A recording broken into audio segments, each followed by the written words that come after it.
This week on Prof and Dev Play Games, we dig further into Clair Obscur Expedition 33, all the way through Act 1. Stay tuned. All right, my friends, welcome to episode 480, my God, of Prof and Dev Play Games. My name is Larry, the professor at Prof Plays Games on Blue Sky and all about the Women's College World Series, which has been fantastic. Over there's Anthony the Dev at Summer Speak. He is a dev. He plays video games, and he loves to drive long distances. Oh, yes. Such long distances. I'm back. I'm home. A little tired, but yeah. I calculated it was away from my house for 60 hours, and I drove 24 hours of that. Oh, my God. That sounds and then like was at a party with like a ton of family and stuff for like 6-ish hours of it.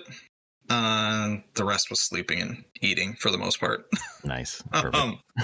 Yeah. Man. But man, I am definitely dragging today. I'm glad I tentatively took today off from work. So that's good. Yeah. Yeah, I was like, I don't know how I'm going to feel about this. Younger me would be completely fine, but current middle-aged me, no, not great. Little tired from all that. Little tired. Hopefully you and your wife switched off. No, I did all the driving. You did all the driving. Jesus. Yep. I prefer just doing it. It's fine. So yeah, no, I drove the whole thing. She has in the past, but I just was like, I'm just going to drive. Wow. I drive a little faster and I just wanted to be there. Got it. Yeah, sure. But yeah, did all that. So yeah, if I sound a little tired, it's because of that. But and happy to be home. Happy to be home. If you're tired, it's because of that. It's not because of the events of Act 1 of Clair Obscur Expedition 33. No, because I finished that like a week ago. Right? Yeah, you've. I finished it. I've been holding, waiting for you to get to where I'm at. Yeah. Well, it's probably fresher in your mind of what all of Act 1 was. Sure is. And just for the audience, we are going to spoil all of Act 1 of Clair Obscur, and we did last week the prologue. So if you're not done with Clair Obscur, come back when we're done talking about the game.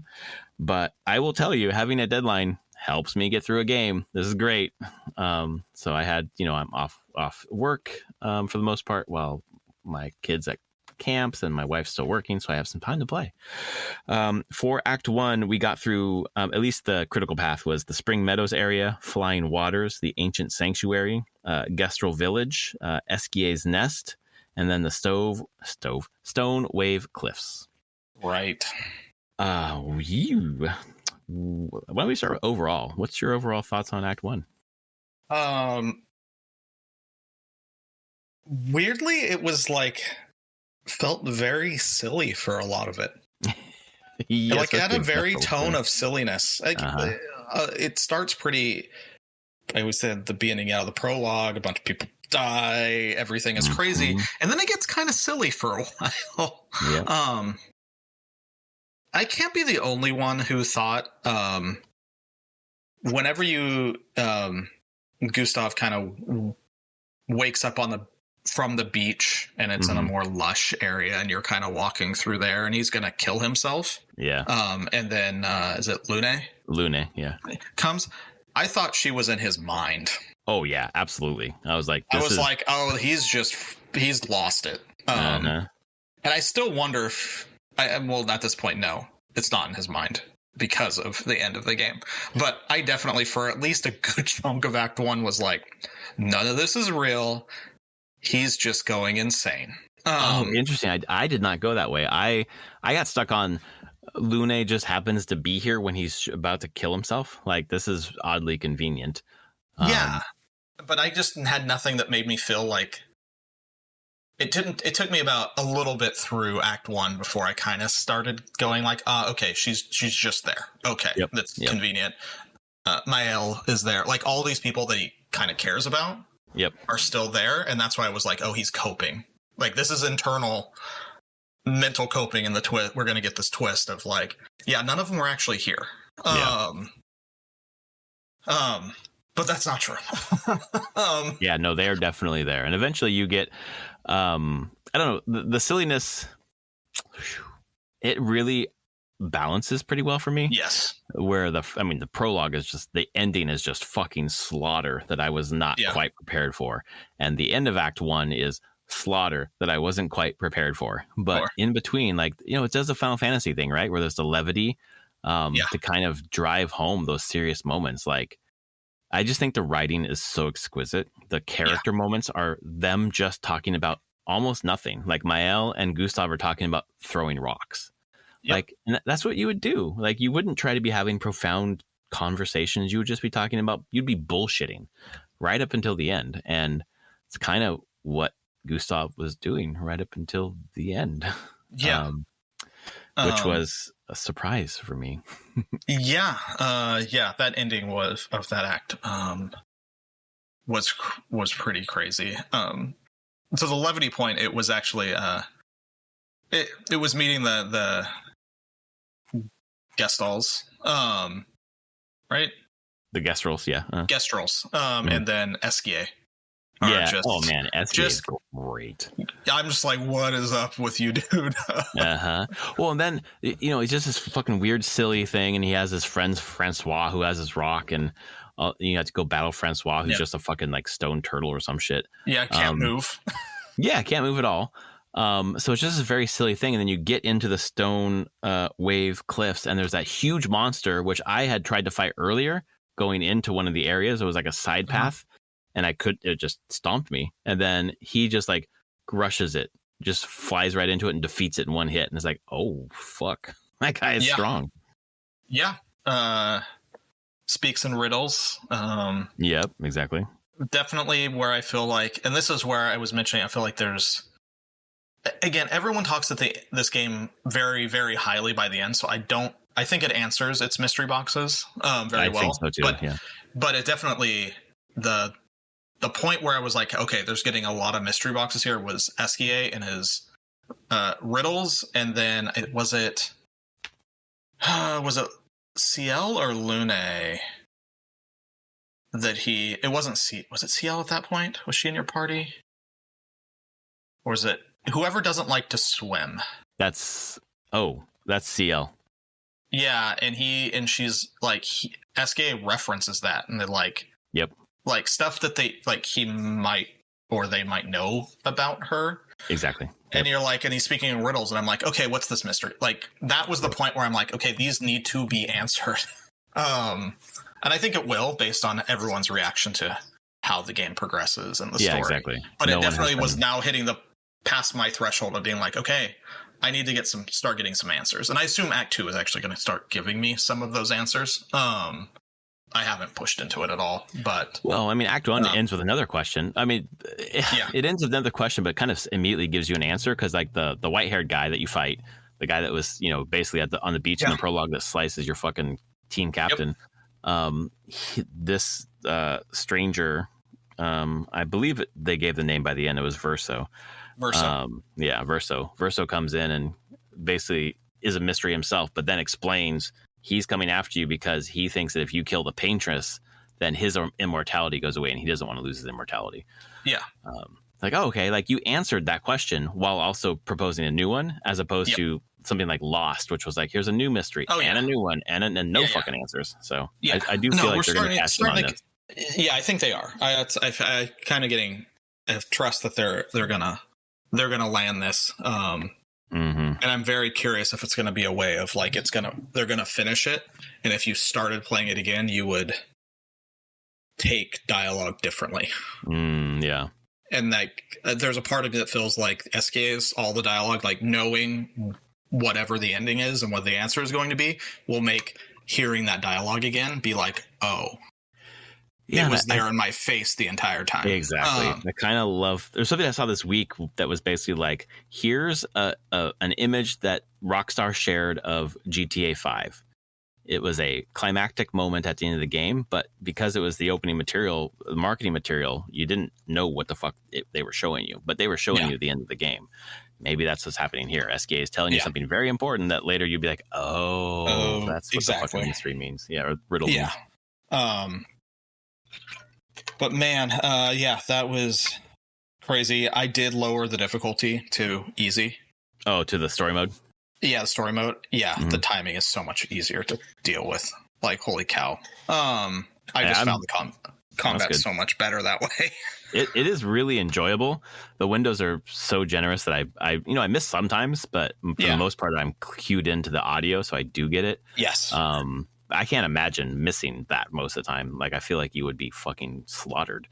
Yeah, you are actually. I did also see a thing on Reddit that I haven't gotten to verify that was saying like the opening area, you actually don't really have the audio cue there. Oh.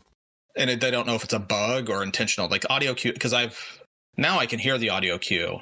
Yeah, but I need to go back. Yeah. Like a person on Reddit was complaining about like, hey, this like that first area, they don't have audio cues. And it makes it real hard. I'm like, oh, I should kind of go back and check that at some point. If that was a bug early and they may have fixed it by now, or this person just couldn't hear it. But I'd be like, yeah, that kind of feels important for being able to do this timing. And that also feels right, because I knew before I started this game that the audio was more important than the visual from all the podcasts I listened to. So I was listening for it. I didn't hear it. But now it's so obvious that maybe it's not there at the beginning. Yeah. But I was trying to, but man, going through that, it's kind of everyone's just focused. You're still trying to get to the paintress, always at the edge there. You need to figure out how to cross water, and that's how you get Esky. Like, get Esky, and he just, his stones, whatever the hell that is. I know, some mechanic to like give you an airship eventually. Like, I know, but it's just funny. It's like, I need my stones. And I'm like, exactly. Why? But you can. I just love the characters though. They're like asking what I'm thinking, which is, you can fucking fly right now, dude. What are we doing? Like, oh, I can't carry you because you're too heavy. Like, okay, sure. I see the MacGuffin here. Got it. Yeah. But you get. Go ahead. The common complaint I heard in the podcast so far was that it's really hard to navigate where you are. There's no mini map and people get lost. Yeah. I haven't. That has not happened to me. Maybe I've gotten lucky, but I haven't got lost. There has been times when I felt wanting a mini map while in an area, just so I could get my bearings, but none of them have been terrible. Like, I can kind of still keep it in my head, but if you're probably bad at keeping that stuff in your head and navigating by landmark, this game's gonna wreck you. I'm sorry. The level design and the pathing isn't bad. It isn't as bad as I was led to believe. But a mini map could be good. Yeah, it's always it's been a thing. I'm just like, those. But I understand. Mini maps are hard. I bet. The Patanks. There in the Stone Wave Cliffs, there was a Patank. That was, I don't know if you saw that hut where like it just keeps going around the hut and you're trying to like corral it into the light pedestal. But I couldn't find the light pedestal anywhere. I was like, all right, I spent 10 minutes trying to navigate it all around that map there, and I could not find the light pedestal to freeze it so I could attack it. Same. Like, I didn't mess with that one. I got tired of it. Me too. I was like, I don't care. Yep. Which is the same thing for, I don't know how many of these you have done, but I haven't done really any side quests because I haven't really found them. The IGN walkthrough is very minimal. It's just like, here's the next thing, like Spring Meadows, Flying Waters, whatever. But it does list like, make sure to do these side quests while you're here. And it's like, I haven't found any of those things. Haven't naturally fallen across any of them except for in the Stone Wave Cliffs, the Hexka, which wants you to find like three things of light or whatever. But I didn't find the things of light. So no, I did. Did I do that one? I did that one. But there's one I didn't go back to because there was the thing that wanted fire back in like one of the early areas, and I never went back. It's not. Okay. It's weird. It's not like side quest as in like I think it gets recorded in your log. It's just like, hey, do this thing, come back here and bring me an object, and I'll do the thing. Because you're right. I don't know if I've seen any like just like, oh, this is a full side quest. Yeah, because on this guide, for each one, it shows, for most of them, they're, do the Karatum side quest, do the chromatic Hexka, which is the one I was talking about at the Stone Wave Cliffs. That's the only one I found. The rest of them I just never stumbled across. I was like, well, I'm, on a deadline trying to critical path this to get to the end before today to record. So I'll just keep going, and it's fine. I'm really enjoying the game, how it is presented. I haven't felt a need for the side quests, and playing on story mode, I haven't felt the need to like, oh, I need to be leveling up. Like I feel like I'm at the right level. Yeah, I think I'm actually higher level. I'm probably. What are you? I'm 21 right now. Yeah, that's where I was at, but I felt like I was slightly higher than things going through for a lot of it. But I did a lot of exploring. I fought extra enemies and. On the overworld map. Yeah, I was just moving around, like, exploring, and that's probably where I spent a bunch of my time, is on the overworld. Running around, like, opening each spot once you could get through. Those blue rocks with SKA. The blue rocks, yeah, and going back and forth and turning on, like, shortcuts. And I'm a little higher level now because I haven't progressed the story, but I got into Act 2, got through all the Act 2, like, initial cutscenes and everything. But then you can be on the water. So I went in and uncovered all the Fog of War. Oh, cool. For the map. Okay. So, like, I just went around and, like, just tried to pick out, like, so I can pull up the world map and I can see my current world map and what I can explore right now. Yeah. But I haven't really done anything since then. I haven't progressed any story or anything. But yeah, like, the world map has actually been really fun. It's very cute. It is exactly what I would think a modern day JRPG world map would look like. I think it is. I'm waiting for it to open up more.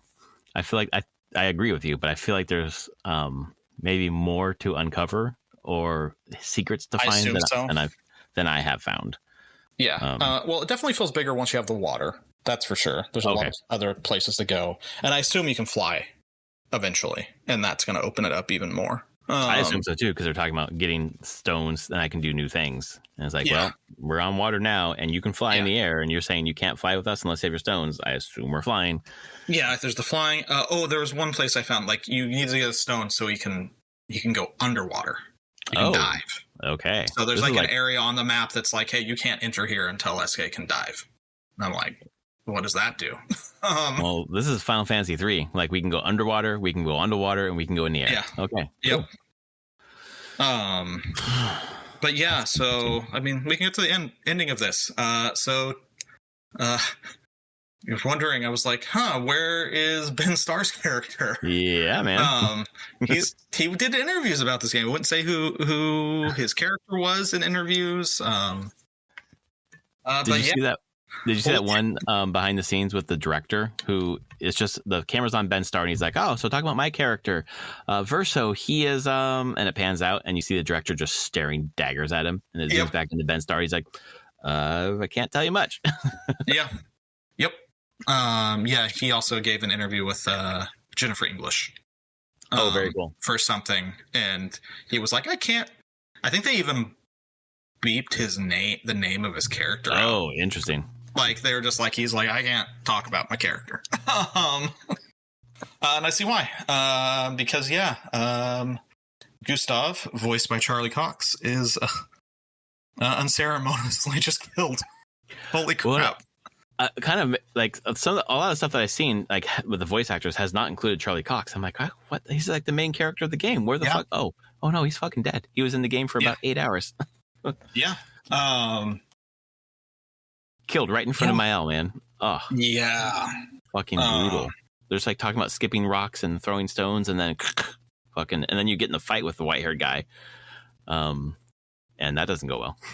No, and you can't do anything to him, which is a great show don't tell thing. Yes. Being like, hey, do your combat. Oh, look, it's doing nothing. Cool. Yep. Like chip damage at most. Yeah, and you're like, okay, well, I'm not going to be beating this guy here. And it's a great setup for the fact that I assume you're going to kick that guy's ass at some point.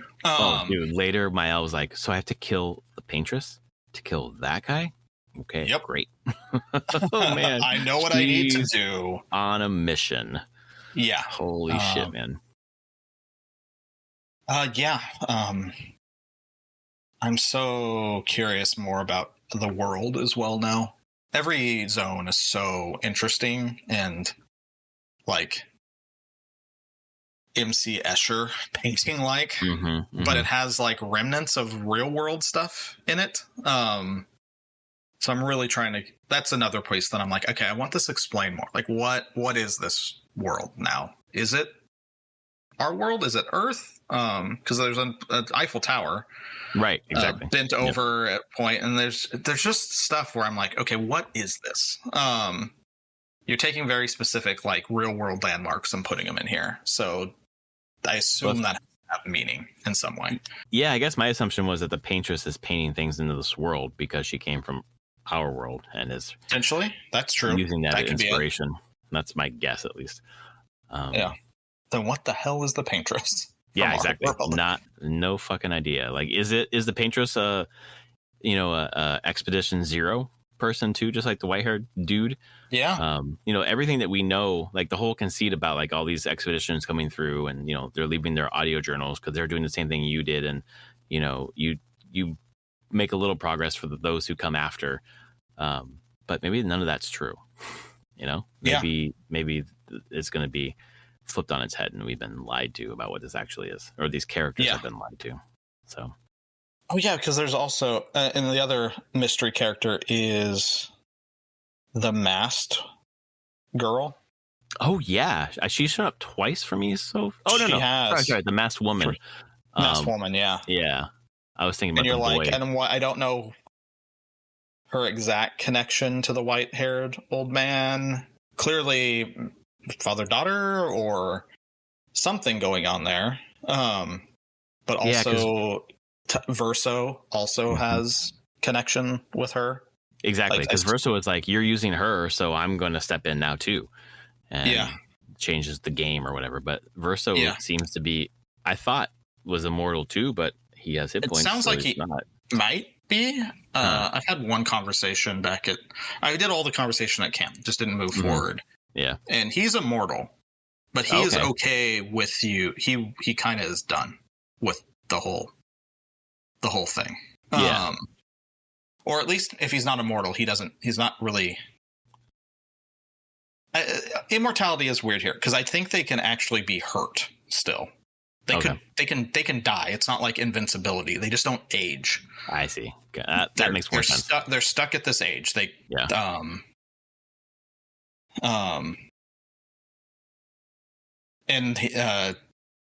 like that's the thing. Verso can take damage from fights and everything like that. He can get hurt, but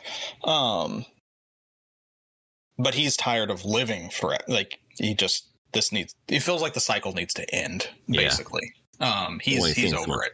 Seeing so much carnage each turn, and if the paintress, isn't the one defeating these expeditions, if it's this fucking white-haired guy. Yeah. Jesus, man. Turning on your own. They're discussing there. It's kind of... It is crazy. And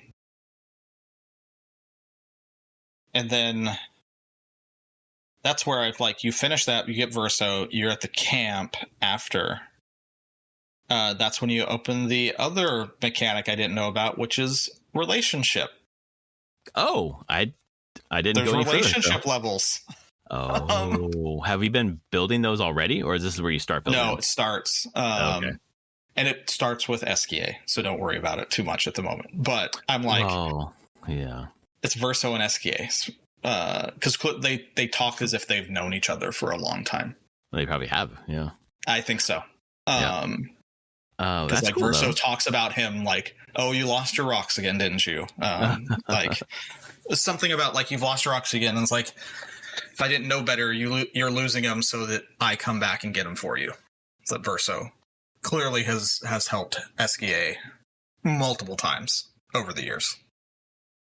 So is the relationship building just friend, or is it romantic stuff too? No, I don't know. Okay, because Miles 16. I know. So probably not. In that way. But Lune's that would be just fine. Lune's awesome. Yeah, I don't know, but I don't know if it is. If it goes in that side of way, or if it's just more just group bonding. Yeah, that's cool. Way I don't know because I haven't been able to do it for. You couldn't really talk to anybody else. I'll say that. It's pretty, like, you can talk to SKA and the rest of them are just like, don't talk to me.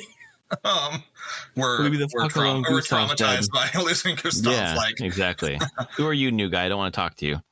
Yeah. That seems believable. Even Mael, like, at the end where she jumped off the cliff to go with Sael and Lune, I was like, I don't know if she would. That's so traumatizing. But they all walked into this knowing that not everyone's going to survive. So, or they're not even going to survive. But actually, now you have how are you handling the party? Now you have multiple. You can't have all your party members. I have left Sael out. I used the primary 3. I just really like those characters and I wanted to stick with them. But now Gustav's gone and I haven't played with Verso yet, so I'm not sure how he plays. I kind of want to swap out Verso and use Sael, but I don't know. Okay. I'm not sure yet. I really like the dynamic of this game where it's like there was Gustav and then the rest were women, and now it's Verso and the rest are women. I really like how many female characters there are in this. Just from a personal perspective, like I get along with women better than I get along with men, so I just like hanging out with women. So it's nice to have this adventure where I'm mainly hanging out with women, and they're badass. That's really cool. Yeah, and I know that there's one more party member eventually. Oh, really? Oh, okay. Yeah, it was in a trailer. We haven't met them. Like, I'm like, I know there's another party member because they've shown this party member before. Okay. I assume you get them at some point during this act, but Andy Serkis, is he playing the white-haired man? Yes. Okay, that's what I thought. Okay, that makes sense. That's it. That's Andy Serkis. That's cool. Yeah, the voice acting talent is pretty insane for this game. To be honest, so awesome. I mean, Mael sounds a lot like Shadowheart, but dumb. Oh yeah. You're like Jennifer English. Check, done. Yes, I know your voice now. And I'm okay with that. Yeah. I mean, I spent 80 hours with Shadowheart. Yeah. Before I blew everyone up. Yeah, man. I think another thing that the folks commend about this game is that it's just straight to the point. Like the pacing is just like go, go, go, go, go. There is not a lot of dilly dallying, and so far it's just been straightforward. This turn where Gustav is murdered, I feel like in a different game would be like at hour 40 or something. Sure. I actually was wondering about that because I mean, in some ways, it feels a spoiler for Final Fantasy VII. Aerith dying, getting murdered. But by the point you're doing that, you've probably spent at least 30 hours with her as a character. That's kind of the point. Yeah, exactly. Yeah. Which I think they've done a good job. I was attached. They did a good job getting you attached to Gustav quickly. Yes, exactly. At the beginning, I was kind of like, okay, this is just like an everyman. Like, I'm not going to vibe with this guy so much. And then I really did. Like, I liked fighting with him. I liked being him in battle. And now everything that you've built up with him is just fucking off the table. Like, okay. Yeah. I guess I'll figure out what this Verso guy's like. Yeah. And you do. And then not anymore. Yeah. In theory, I'm not saying anything else off the table in this game of him showing back up at some point. Yeah, I mean, we don't know the rules of this world. It's just such a weird freaking game. And I'm like, I don't completely believe that he has gone for absolute good. But he might be. I could see him come back from. I don't think he would be back as a party member, but what if he came back as a fucking enemy? That's what I'm wondering. That would be crazy. That would be like gut wrenching. Yep, pretty much. And it seems like right up this game's alley. Oh man, I hadn't even thought of that possibility, but that's so true. That could possibly happen. I'm at the point now where people are just like gushing or like game of the year, love it so much, and I'm like, I like it. I think it's good. It's not like game of the year for me right now. It just feels good. Like it must get significantly better because I think it's okay. Like it's better than okay. It's like an 8 out of 10 for me. That's not where I would put it right now. Yeah. There's enough small little things that keep it from being like 10 out of 10 for me. Not in bad ways or anything. It's just like the tiny nitpicky things like I talked about before. I don't particularly like the camera in the third person.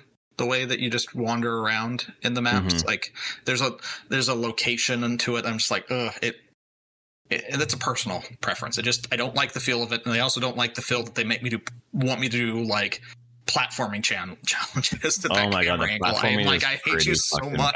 It's pretty I'm like, bad. please don't. I did the same thing 5 times trying to get this fucking. It ended up being Chroma or a Picto or something. And I had to climb all the way back to the top of the mountain and do it again. And it's like, what the fuck? And the other thing that I find, sorry, go ahead. Yeah, it's just not the way the camera is set. It makes it real hard to gauge like distance and angle. Yes, exactly right. And then the Picto and Lumina. It took me a little bit to get. I finally got it. Where you wear the Picto, you win 4 battles, it becomes something that you can apply with Lumina points. But to get to the Lumina menu, you have to like click the left stick. Yes. To get it and then assign your points. Like, okay, I finally get it, but this could have been easier somehow. Could have been easier. It's a little hard to notice what you've mastered and not. Yes, right. Like I feel like that whole UI could have used another revision or two. It's functional, it works, and it's presented nicely. It's just the information that I want at a glance is not available at a glance. It's really not intuitive. It's like designed by someone who like knows it intricately. So like, oh, of course it's obvious. Like, no, it's really not. Yeah. Not that I dislike the system. I think the Picto and Lumina system is neat a lot. I think it's really neat too. It opens up huge builds potential, and I'm like, that's cool. I'm using roulette a lot on almost everybody. Which one's that? The one where your attacks are either 50% damage or 200% damage. I love that. Yeah. That's really man, cool. Mael from the Virtua have the one that gets her, so she's in Virtua stance at start, and then you can use the spike thing for 200% damage on that stupid spike that will just like one shot things. Yep, it is really strong. I love her starting out with Virtua stance. Yeah, but that's the thing. I actually think this system is pretty neat. It has neat build potential. Yeah, there's lots of things that you can fuck with. People were talking about some insane fire build, and I just haven't figured out what that combination is yet. I think it was nerfed. Okay. There was it was nerfed from like 2 billion damage to what? Still some pretty good damage. Yeah, I don't know. I think there's some character that like damage triggers higher if the enemy's burning, or you can apply a bunch of burning. I don't know. Yeah, I definitely see something in there that's like there's a lot of stuff around burning. Yep. And hitting burning enemies and doing stuff with burning enemies. So I figure it's in there somewhere. Exactly. I haven't really looked up any builds. I'm just kind of winging it. But that's fine. It's easy enough to kind of see the synergies there. Not the only thing I've played with Verso a little bit because I've just going around the map and fighting some world enemies as I'm exploring that fog of war in the open world. And it's not Gustav, but he still serves a similar role to Gustav. He has a lot of the buffing stuff as well, but has a whole other mechanic going on. I think he can be built pretty damage dealing if you want. So that's good because I really liked Gustav's overcharge. Yeah. So looking to replace that in some way. Yeah. But yeah, overall, like it. Like I said, 8 out of 10 so far. I'm going to be, we'll have been pleased to finish the game. But I'm assuming like, every act has kind of ramped up. So I feel like the story is going to keep going. And the soundtrack, we haven't talked about the soundtrack yet. The soundtrack is just the best. It's so good. It really is. And so varied. Yeah, it really is. I haven't felt like I've had a bad song. It's varied and it's just a super high quality, super unique. That theme gets stuck in your head. Oh my god! It's in my head all the time. And it's so simple, right? There's just a couple of notes. It's just the rhythm that makes it. Stick with you, man. So good. Yeah. So are we gonna do Act 2 in the next week? Can you do that?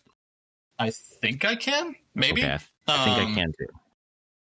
I'll try. I just don't know how long Act 2 is, so I don't know either. The game, for the most part, people have said around 20 hours. So if there's 3 acts, I'm assuming another 8 hours. Sure, I can easily do that then. Yeah. I'll just try to prioritize doing a bunch of side crap all the time. Yeah, that's kind of what I've done for the most part. So you can go back to open world later. Yeah.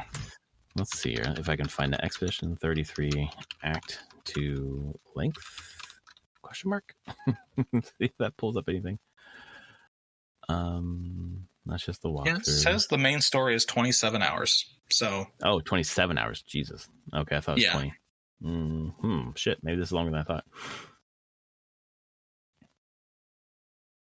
But yeah, but only 41 hours with main and side. So okay, so 30 hours more than 20. Okay, I thought 20 was it. Well, let's see how far we get and kind of check in throughout the week. I said rushed, you can beat the game in 19. Okay, maybe that's what I was thinking. Median is 27. Okay. So it's going to be somewhere in there. Probably, it's Mass Effect size, basically. Yeah. Mass Effects were all around 25 hours. Which is a good size. So. No, it's perfect size, man. There we go. Oh, interesting. Someone here on Reddit says this may help us. I did minimal side activities. Act 1 was 8 to 10 hours. Act 2 was 13 to 15 hours. And Act 3 was around 4. Oh. So this 13 to 15 hours is a lot for me for a week. It's a lot. Yeah, I can see that. That might not be. Yeah, let's see how we do. And check in during the week. Yeah, so either we'll do for next week, everybody will either do part of Act 2 or all of Act 2, depending on how far we get. Yeah.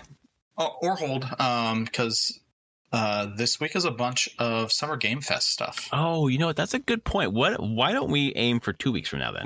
2 weeks from now, be done with Act 2. Yep. And next week we can talk about all this crap that's supposedly being announced this week. I think starting tomorrow.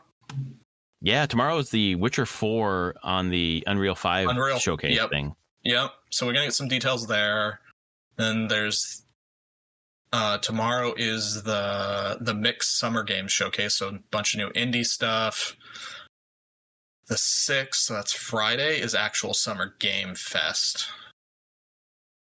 Day of Devs is also on that day. Friday is, Yep. Wholesome Direct is on Saturday. And then the Future Games show is on Saturday as well. Oh, Xbox Game Showcase is also on Sunday. Yeah. And PC Gaming Show is on Sunday. Well, there's going to be Switch 2s out. I don't think Nintendo's going to do anything else right now. And Sony hasn't announced anything. So... Yeah, but either way, I think there's a lot there. We should chat about that stuff. Yeah, let's do that. Oh, you know what? Jesus, Anthony. I'm in LA for IGN Live on Sunday, so I'm not even here Sunday night. Okay, there you go. So I'll be back Monday. We can record Monday. Yeah, we can probably do that. I think I'll be. So we will be able to wrap up everything. Yeah, sounds good. Because I'll be out and about. I'm actually not going to see most of the things live this week, so I'll be doing a bunch of stuff. So that's the first time in a long time where I haven't been like watching some of this stuff live. Yeah, so. I won't either. I have my son's birthday party on Saturday. Cool. Or birthday activities. It's not really a party anymore. He's too old. He's too cool and old teenager for it to have the party. But him and some friends are going to an escape room. So. Oh, very cool. We just had my daughter's birthday party, even though her birthday is not yet, at a roller skating rink outdoors. And it was a lot of fun, except for the thunder and lightning storm in the middle of everything. What in the world, dude? Yeah, man. It was tropical this weekend. But yeah, then I guess so. We had to clear the rink, and then we came back, and it was all good. So nice. Yep. Oh, cool. Yeah, very cool. Well, thanks everyone for tuning in to our Act 1 discussion of Clair Obscur Expedition 33. Please rate us on your podcast service of choice, and we will be back next week, a day later, to do all of the recap for all the crazy stuff happening this week in video games. And then in 2 weeks, will be Act 2 of Clair Obscur Expedition 33. Sounds Anything good. Else, Anthony? No, I'm good. Cool. All right. Well, we'll see you next week, folks. Thanks for listening. Later, everyone.